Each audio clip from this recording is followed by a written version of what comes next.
I'm speaking to Colleen Jennings-Roggensack. She's the executive director of ASU Gammage, and a very well experienced and respected colleague. Robert Battle, of course, artistic director of the Alvin Ailey American Dance Theater, dancer, choreographer, and also from Liberty City here in Miami. And Robert, we work with you and have for years now with Ailey Camp Miami every year. Thank you both. This feels like a really important moment. Some people call it a point of inflection. I certainly hope it is a moment where it just will not be a virus that came and went. I think it's going to be a moment, and I hope that defines many other things that started finally changing in our society. And we'll get into that. But before we dive in too deeply, Colleen, if I could come to you and ask you just to introduce yourself briefly, tell the folks who are watching who you are and what your journey is. Well, thank you so much, Johann, for having me here. I have been the executive director here at ASU Gammage for 28 years and vice president at the university. I actually started at the very beginning as a modern dancer. So that's where my roots are, and that's what got me into this business. I sort of journeyed forth to having run theaters in various places, wound up here having run the Hopkins Center at Dartmouth, and I sit on the board of directors of the Broadway League, so I'm very active there. I am a founding and current board member of Creative Capital. I've been the chairman of the board of the Association of Performing Arts Presenters, and very active in a lot of different organizations, and sit on a couple of boards in London, and that kind of like brings it to bear. The building behind me is Gammage, the last building Frank Lloyd Wright built and designed, a 3,000-seat theater. It is one of 4 venues that I'm responsible for, and it extends from this to a stadium, a 14,000-seat arena, a small 300-seat theater in another city as well. We do everything from obviously dance, marvelous dance. We've had Ailey many times, to 20-week Broadway series, to commissioning work, working in the prisons, a huge school program with 35,000 school children, summer camp, the whole 9 yards. And we are in Tempe, Arizona, and it's 110 degrees. Well, I'm sitting in Miami, so I kind of relate to the temperature, but, Colleen, we were colleagues for a few years down in the Phoenix area, and I never knew you were a dancer. Okay, thank you for sharing that. Who knew? Robert, tell us a little bit about your journey all the way from Liberty City to where you are now. Yes, that is true. From Liberty City. I'm so proud of Liberty City, proud of being from there. Proud of some of the fellow artists that I know who are from there. But yeah, I grew up in Miami, Liberty City, and my mother, she taught English at Miami Springs Senior High. She also played the piano for the church that we went to, Laughter Temple AME Zion Church.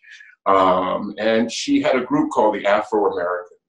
And they did poetry and song relating to the Black experience. So from early on, I was hearing the words of Paul Laurence Dunbar.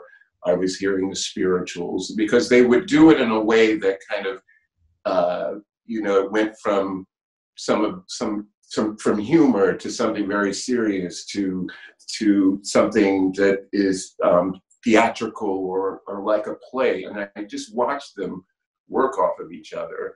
And so here I am. But yeah, and so I started to study piano because my mother was into piano. Then I started to sing in the church choir. I had a soprano voice at that time. P.S. long gone. I studied martial arts because I was bullied a lot in the neighborhood because, I was studying classical piano and singing like a girl, basically, as people saw it. And so I needed to know how to protect myself. So a friend of mine, his father was a retired third-degree black belt, and he started training us in martial arts. And I used to walk around, talk about heat. Now, you know how hot it is in Miami in the summer. But me would walk around because if I started studying something, like I wanted to become Bruce Lee. You know, I was the only one, I'm sure, in my neighborhood that learned how to use chopsticks with soul food. You know,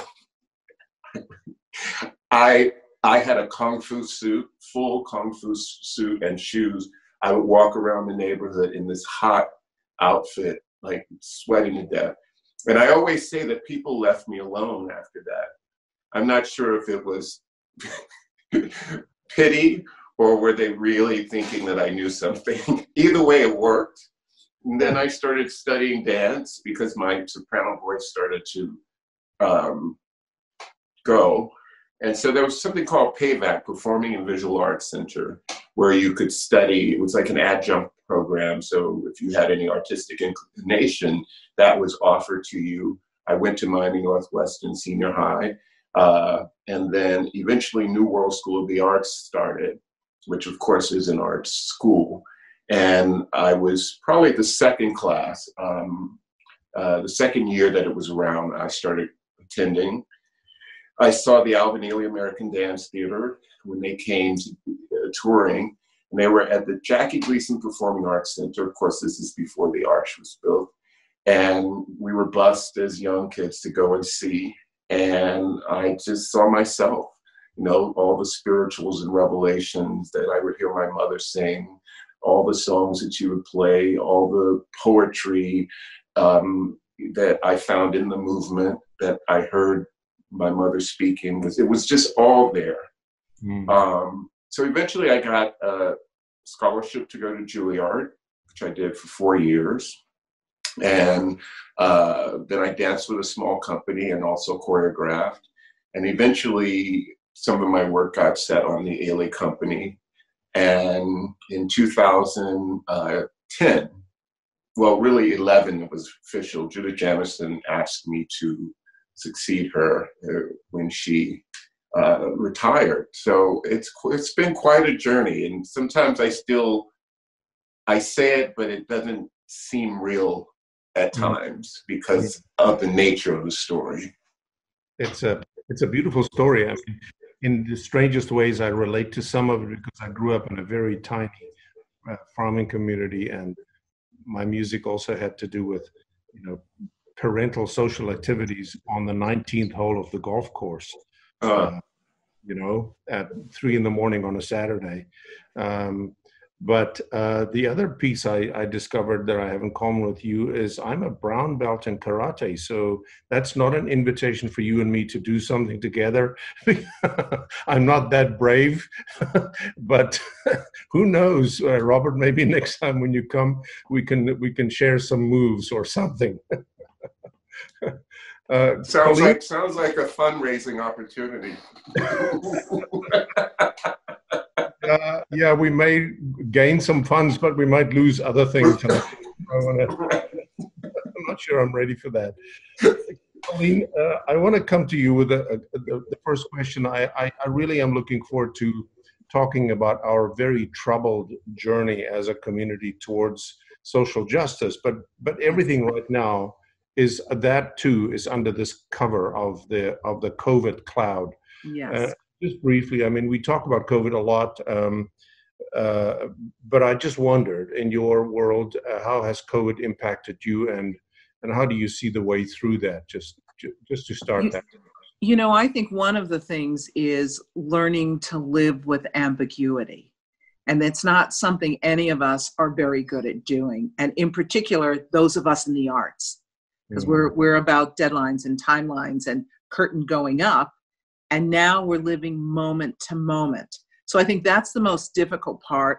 And the other thing is learning that everything is fluid, and that we figure out how much we're fluid. For instance, our season traditionally starts about mid-August and it runs till end of June.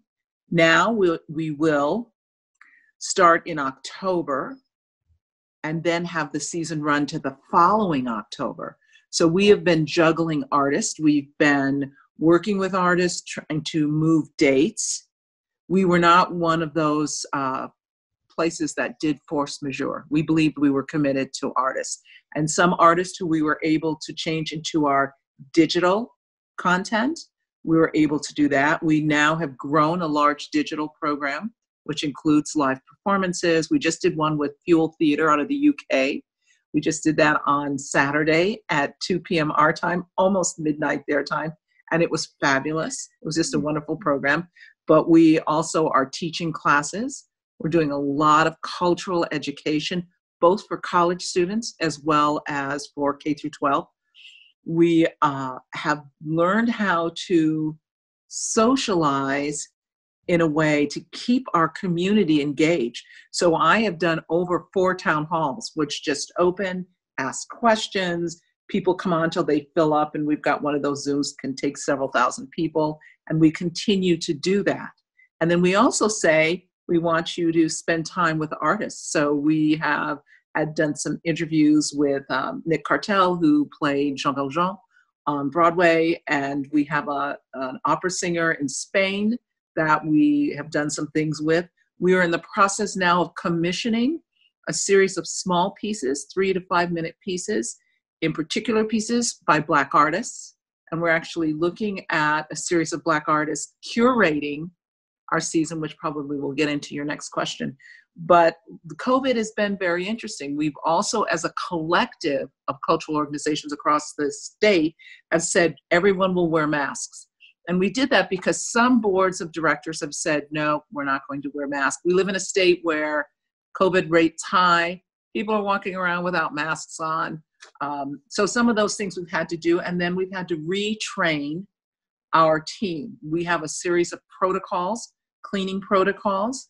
We have a series of protocols for artists. So we're actually working with, on the Broadway League, I sit on the labor negotiating team, and we're negotiating what those protocols will be with the unions, as well as with our staff, as well as with people coming to campus. We're working with the Mayo Clinic in creating a mobile app that will look at tracking and also look at testing.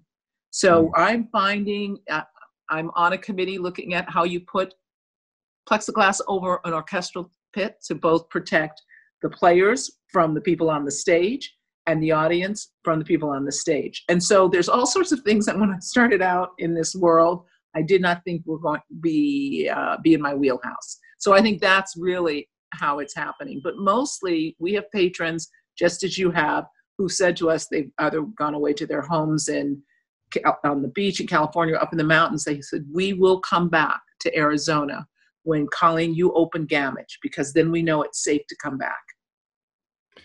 That's a great testimony to the trust they have in you and the role you play in community, Colleen. I'm not surprised. I know how deeply you connect with your community and how much a part of their lives you are. And you certainly have put Gammage and your work in a place where it's not an optional extra for your community. It's a deep part of their lives. And so I've never heard somebody express it that way, that your community will come back when you're open because then they know it's safe. That's amazing. That's amazing. Well done. Robert, I had a discussion just the other day with Lourdes Lopez, the artistic director of the Miami City Ballet. And you know, COVID and dancers, oh my goodness, it just doesn't mix. I can't begin to imagine life in your company and how COVID impacted your organization. Yes, well, I mean, it's so much about community. I mean, so much of dancing is about community. You don't generally take class by yourself. It's with 25 other people. And there's something important about that synergy, about, you know, sort of from the simple thing of waiting for your turn to go across the floor, but you see someone go before you and you think, ooh, that was good. I'm gonna add that. I mean, there's a slight competition that's not a competition, but there's that camaraderie, there's that ritual of coming together, you know, hearing your knees crack and your back do this and you grunt a little, you know, but all of that is like, it's a part of being present, being a witness, being your testimony when you take class together. So just that alone, it's very hard to get with with Zoom. I mean, we find a way, let alone the space that you need and all of that. When we started, we sent each dancer a little piece of Marley so that they could have just some sense of normalcy. I even bought myself a ballet bar. I used it once, but you know, when I need the photo op, it's there. But so it's very difficult. And we were on the road having such a splendid tour. Lots of new dancers, just really coming into the company in such a beautiful way. And so to lose that, and then the audience, you know, that we look forward to, their feedback in real time, that's so much of what the Ailey spirit is about. Like, it's not just coming to sort of observe a performance, it's coming to be a part of a performance. And so we missed that. But as soon as we had to bring the dancers home, the first thing they did was they decided, one dancer, Miranda, said that, oh, we should do something like the Brady Bunch, you know, where we're all on these screens. Well, now it was before it was a thing. And she said, and so they decided to do part of Revelations, just a minute or so of the first part of I've Been Buked and I've Been Scorned, and all in their different homes. You know, you see dogs running across, you see children sort of, and it just took hold. I mean, it just went viral, as they say. And that began something called Ailey All Access, where we decided, because many people don't often know that it's not just the first company, of course it is the main company, Alvin Ailey American Dance Theater, but it's our junior company, Ailey 2, which is a company of young dancers that come out of the Ailey School that is extensive, and then our arts and education programs, which are also extensive, and then our real classes for real people. That program's called Ailey Extension, which thousands of people come and take class after they do their desk jobs or what have you. And so we decided to get that all online. And then every Thursday stream an entire ballet that people would normally not get to see online. And then the dancers would create their own content as a teaser to whatever that dance was. So there was like a dance within a dance to kind of bring people in. And we got so much feedback from all over the globe, of millions of people who took advantage of that and was so grateful to us for giving them just some levity, some sense of hope, some sense of humanity still flowing. And dance, you know, in a way, you were talking about ambiguity. And in some ways, when we think about this time, dance has the luxury of ambiguity, right? Because where sometimes words make you choose a side, I find that people, they can be watching a dance that's about gun violence or about whatever, but by the time they really know what it's about, they're already so invested in it, you know? And so I find that we're really able, with the works that we are streaming, one by Rennie Harris called Lazarus, which is about the life of Alvin Ailey. It's a beautiful work, but it looks at the history, it looks at lynchings, it looks at the things that Alvin Ailey dealt with in his own choreography and his own life. You know, works like that we're able to give to people as a way of showing them something about our common humanity. And I think I got that as a kid growing up, watching my mother and her friends see that this was so important. I remember my mother would do a poem by Mari Evans, and she'd say, I am a Black woman. The music of my song is some sweet arpeggio of tears written in a minor key, and I can be heard humming in the night. When she would do that, I swear to you, she would grow taller. She would cease to be my mother. She was the mother from everything that I think about when I think of ancestors. I just remember the magic of that kind of transformation. And I think I just latched onto that. And so now we're in a place where the opportunity is for a lot of people who wouldn't normally see themselves in the theater going to see dance or going to see, and I've seen a lot of comments of, I always wanted to see Ailey and just never got to see it. And I'm so happy I've seen it now, because now I really want to come and see it when you get back into the live performances. So there's, in any sort of destructive time, there's also opportunity. But sometimes we have to just look for it, you know, look for the silver lining. Yeah, I heard somebody say, never waste a good crisis. And it feels to me that we're all right there. We're using this incredibly crazy crisis. And because of our, I guess, resilient and creative nature and the environment and the, you know, the beautiful God-given environment that we are in, the arts, we see that happen more than anywhere is you know, making lemonade with this. And I know that if it hadn't been for artists like you and the work you do, Colleen, going online now, life would have been unbearable right now. You know, I think our audiences are consuming art more than ever. They're just not filling theaters. Right, Colleen?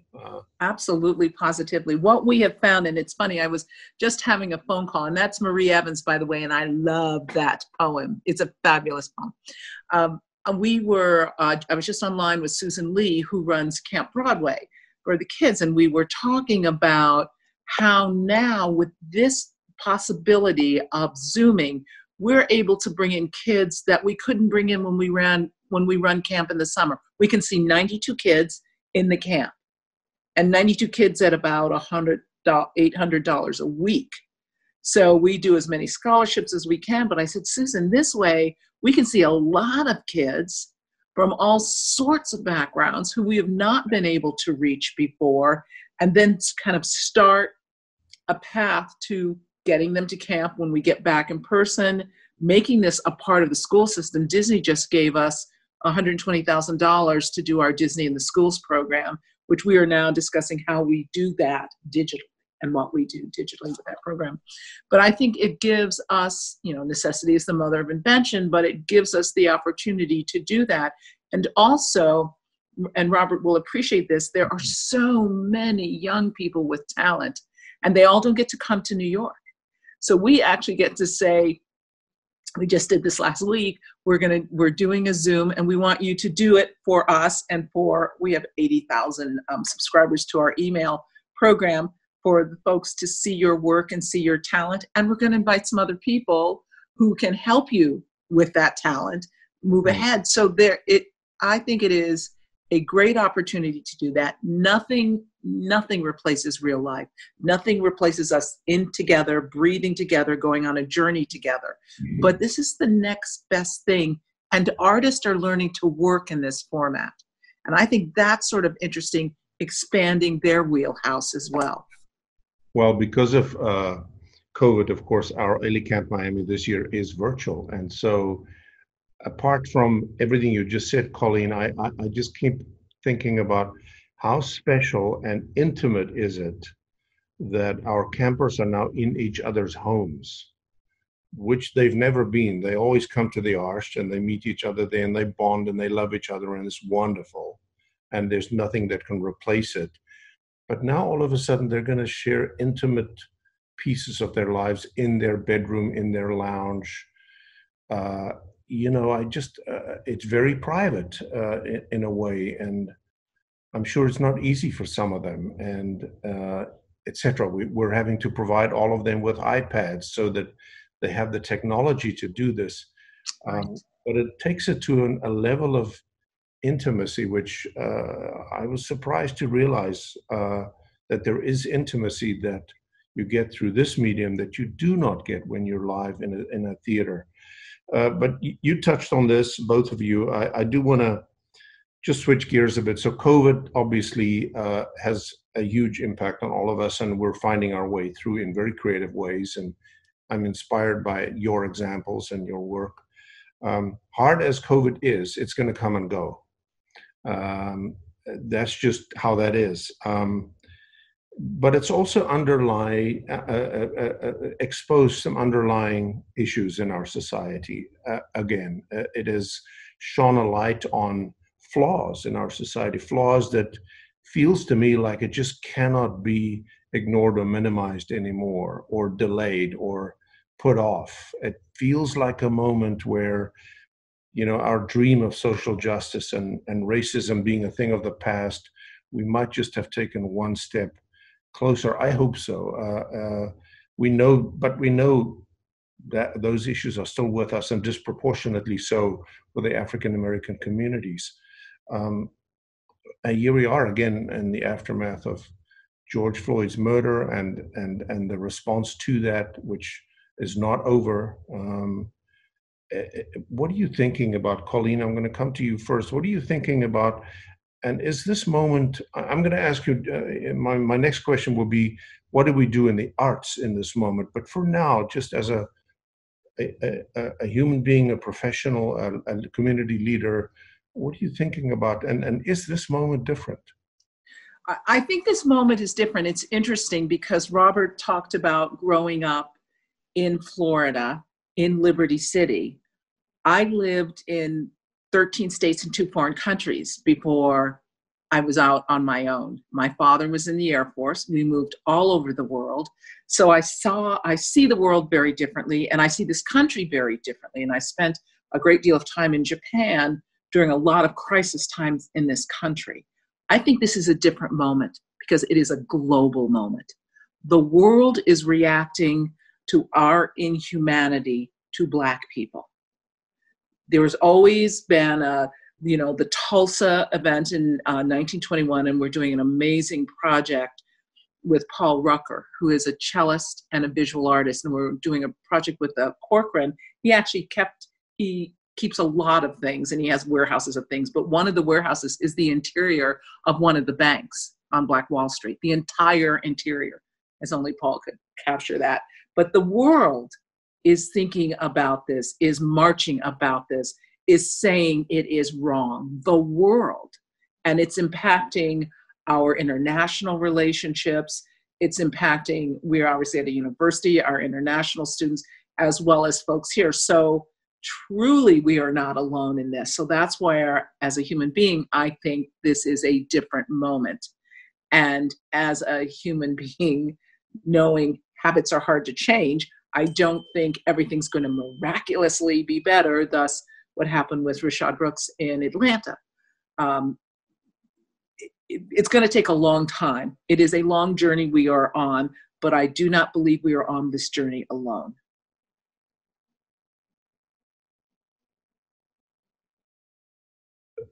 Thank you. I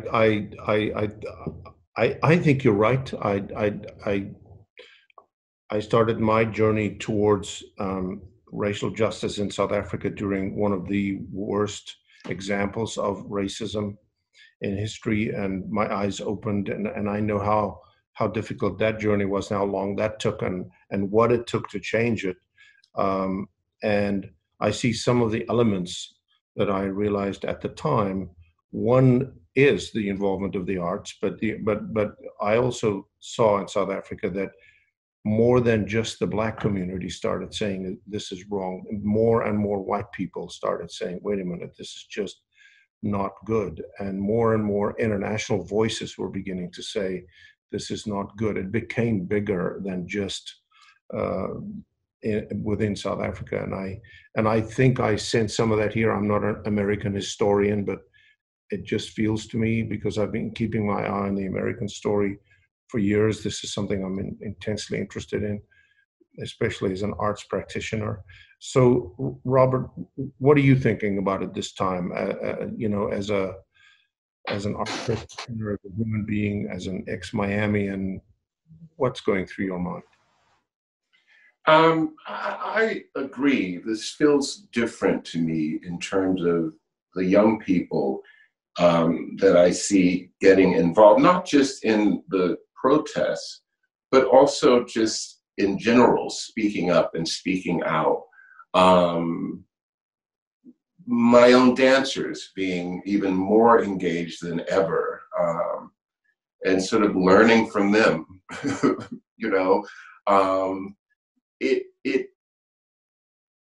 I am struck by the amount of people who aren't Black speaking loudly, taking to the streets, senior citizens, people with walkers. I mean, whatever it is, you know what I'm saying? Like I'm seeing images that tell me that maybe this isn't just another moment, which I've seen a lot of these moments where we say, this is it this time, you know, and then the news cycle changes and then something happens and now this is the moment. So what I hope is, because I have to say that I can also be cynical, and that's not a normal state for me. I'm more hopeful than not. But sometimes I'm cynical because I think when sometimes we say, oh, we need to have a conversation, by just saying it is not having a conversation. And what does that mean? That you need to say the things that I want to hear, and I need to say the things that you want to hear. We need to say things that are uncomfortable. And I think that we all need that space, black, white, or otherwise, to be able to profess your ignorance at times, or to say, I don't know what to say, I think is an important statement often. That I'm hoping that we feel safer to kind of have some of these conversations that can lead to better understanding, not just hashtags, not just, you know, the sort of, you know, hashtag politics. And sometimes what I fear is that when people speak up online or on their personal pages or whatever, that's their vote. That, you know, it's like they've gotten the anger out so that by the time the polls come, they're like, oh, I'm good. I did my hashtag. And I don't mean to be cynical, but people have to understand, if you're going to do it, you got to go all the way. You know, as Maya Angelou says, the only way around something is to go all the way through it. And I hope this time we go all the way through it.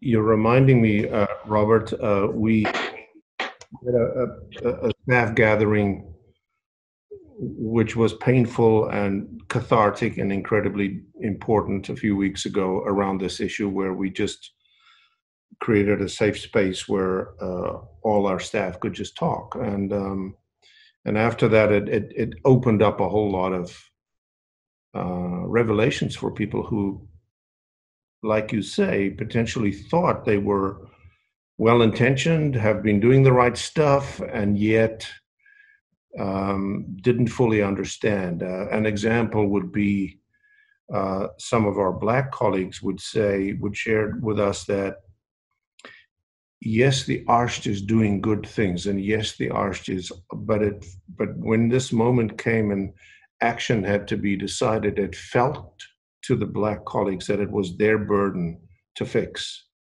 that they were kind of alone. I mean, they didn't say they were alone, and they didn't say others did nothing, but that was more their burden than others. And I think many of us who are not Black sat up and heard that and said, oh my goodness, I never really thought about that, or that's true, I can see it now. So yes, I think we're all, Colleen, you were really animated about the hashtag thing. I don't know if you wanted to. And I think it is one of those things, because I have now been involved with letters, larger statements made through Black theater, through Broadway Black theater, through Black classical artists and organizations. And so I think, okay, this is great, but then what? And I even caution a lot of folks who I spend time discussing these matters with and sending out these letters, and I'm saying, ask for something. Make a demand. If that's one thing that's up to Robert and I, is we say, this is what I need. I need 3 more people on the board of directors that look like me. I need to take my staff from, I think we're pretty good at 40%, but I want to take my staff to 50% or 60%, and make demands and ask that those demands be followed through. Because I believe in protesting. I grew up with democratically political people, and you went out there, and I marched when I was little, and I marched when I was a teenager, and whatever the cause was, we were out there marching. but ask for something, and then make the organizations accountable. And so that's my concern. And when Robert said, yeah, and then hashtag, okay, I'm done. Now I'm going to go vote. But I say, listen, learn, act. Listen, learn, act, vote. And understand what you're doing. And it's fascinating because you are right, Johann, in terms of the arts can address a lot of these manners, but it can't be February Black History Month address. It has to be January to January address all the time. And it can't just be, oh, I'm only talking about this thing. It has to be the wide breadth of everything that's going on the planet. So that's my thoughts. Thank you. Robert, if I can just come to you again and ask you, so as arts leaders, and you know, whether we're black or white, I think we all have, you know, a universal truth that we are seeking and a universal impact that we are seeking. But right now, in this issue of social injustice, racism, Black Lives Matter, what can or should we as arts leaders do right now in the arts? I think that it's about opportunity. You know, I'm just thinking a lot about that, the opportunity that we are afforded right now to slow down and even begin to think about other ways that we can engage, that we can give voice to some young people who may not be classically trained or may not be know what modern dance is, but they may know something else that we don't know. And so that's one of the things. I think I had a wonderful teacher who's still my teacher. If I have a wonderful teacher, that's for life. It doesn't change even once we become friends. And her name's Carolyn Adams. And she always felt as a teacher what her job was to see what is there as opposed to what isn't there. And I just thought that was such an interesting distinction because so often we look at the deficit, you know, immediately. You know, it's like Toni Morrison was saying that about that what children want to see is does your eyes light up when you see them?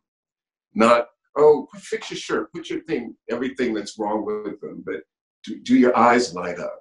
And so I think that we have to kind of, as arts leaders, which I don't always think of myself that way. If I did, I hardly couldn't do it. But I think that we have to make sure that we're telling the stories that matter, telling the stories that make sure that what's left out of the history books can be found on the concert dance stage. That's why Alvin Ailey started this company in 1958 on the brink of the civil rights movement, because there weren't the opportunities for dancers of color, nor the stories being told that he felt contributed to the cultural fabric of this country and this world. And we have a platform to be able to do that. I mean, just speaking about Greenwood, and I will talk about my own miseducation, and I'd never known anything about Greenwood. And I commissioned Donald Byrd, who's a brilliant choreographer, to make a work for the company. And he said to me, you know, I'm kind of in this mode of social justice. I think I want to do this about Greenwood, which was the Tulsa race massacre. And I had to then go start to research what it was all about, what happened, you know. And so, but within that, the whole organization had an education, so has our audience. And then this intersection of real life meets, you know, theater. And so we just live streamed it for everybody to see again, and the response that we've gotten from that. So I think that's our job. Even when we don't know it, we have to trust whatever God-given inner voice that says, I know what we need right now. I know what I need to commission right now because I know that this is going to matter. I don't know why I know, but I know. And that's happened to me a lot, where I just trust, as Judah Jamison, when I got the job, she says, trust your singular voice. That's why I chose you, because as you know, filling big shoes over here, right? And when I trust that, the right things seem to happen that illuminate something about our past that can give us a way forward. And I would just add to that, Robert, that one of the things, there are so many discussions that are happening that we, especially as a presenter, I am not sort of monolithic in that viewpoint. And I have been having discussions with museums and with sculptors and things. I am not one for tearing down those Confederate monuments. I'm not.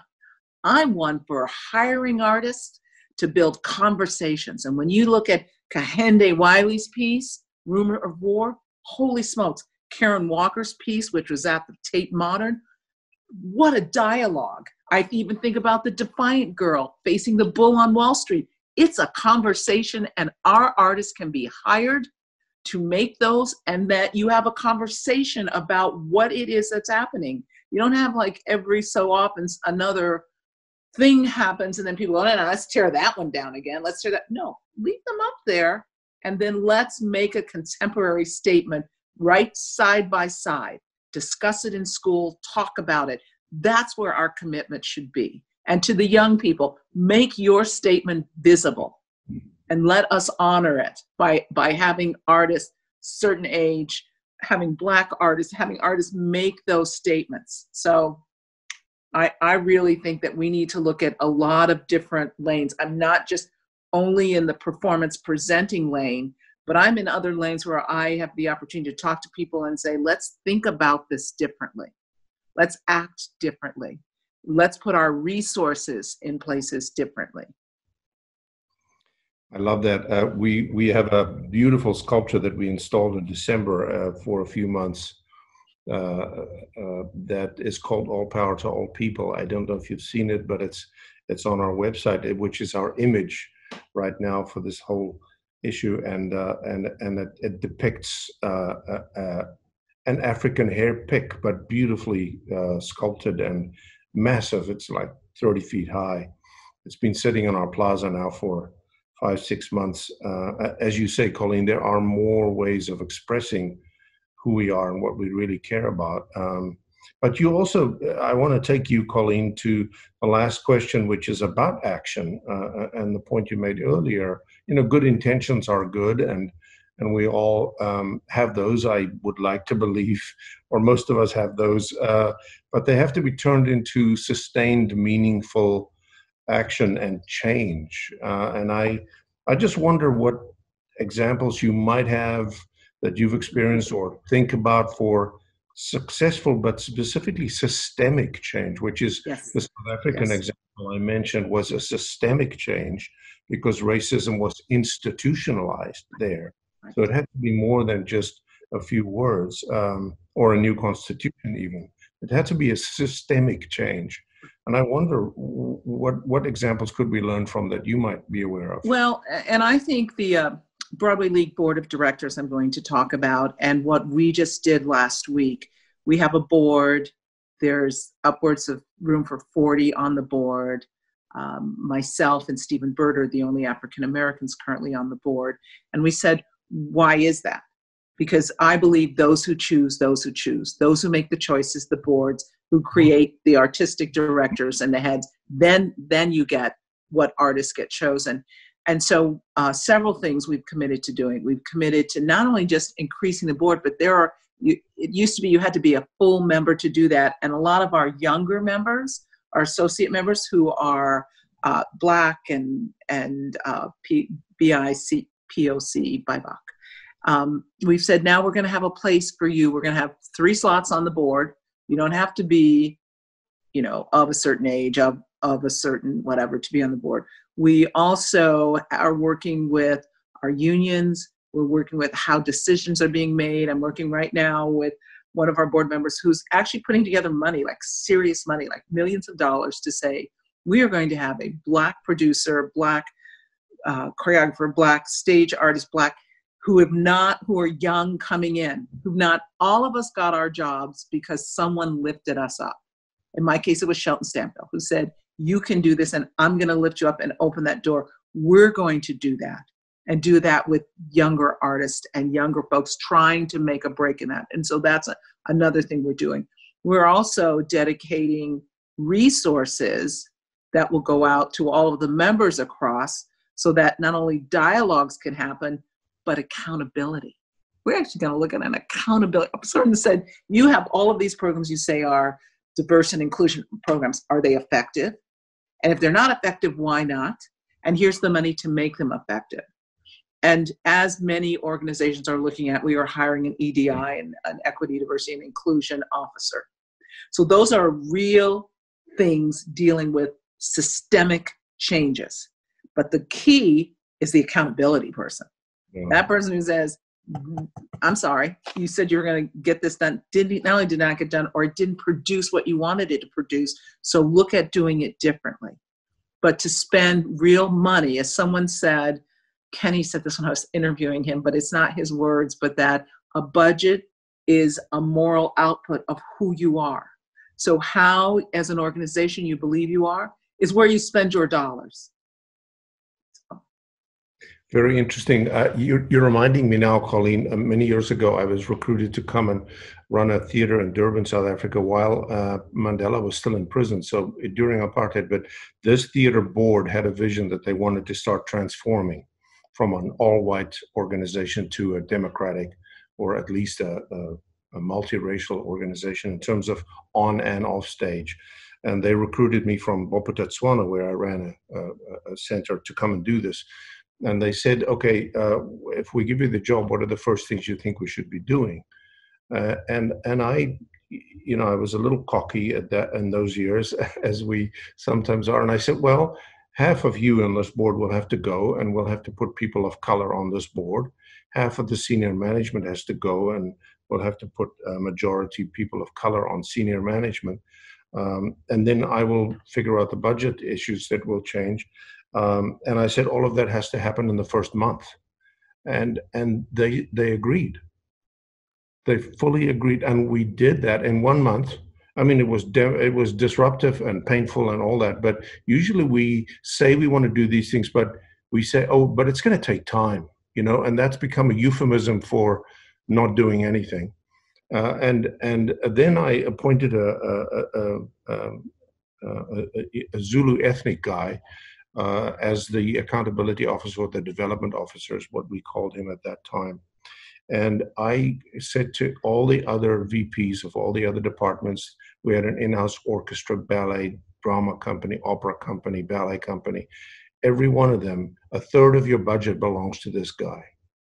A third of your budget you can spend only if he says it's okay.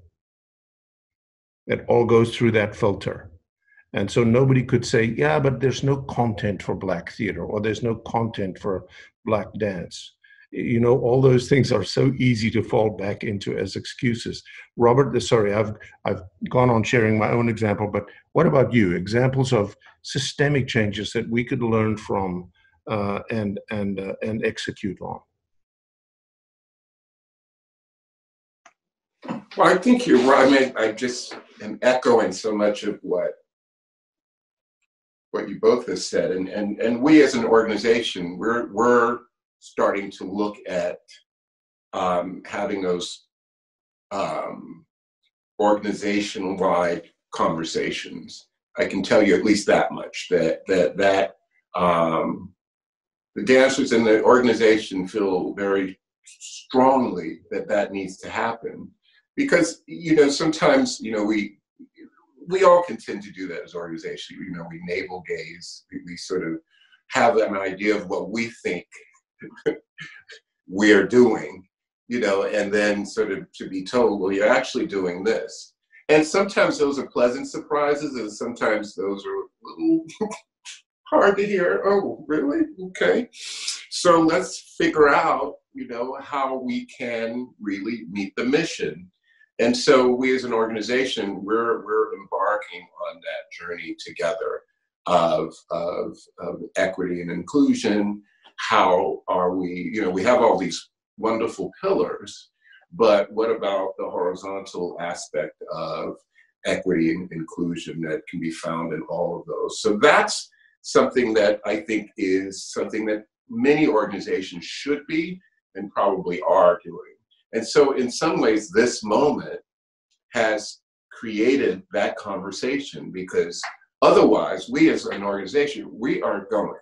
We tour more than any other company. You know, we go, then we have to learn the rep for the next season, and we've got Lincoln Century. There's no time to really kind of go, hey, what are we really doing?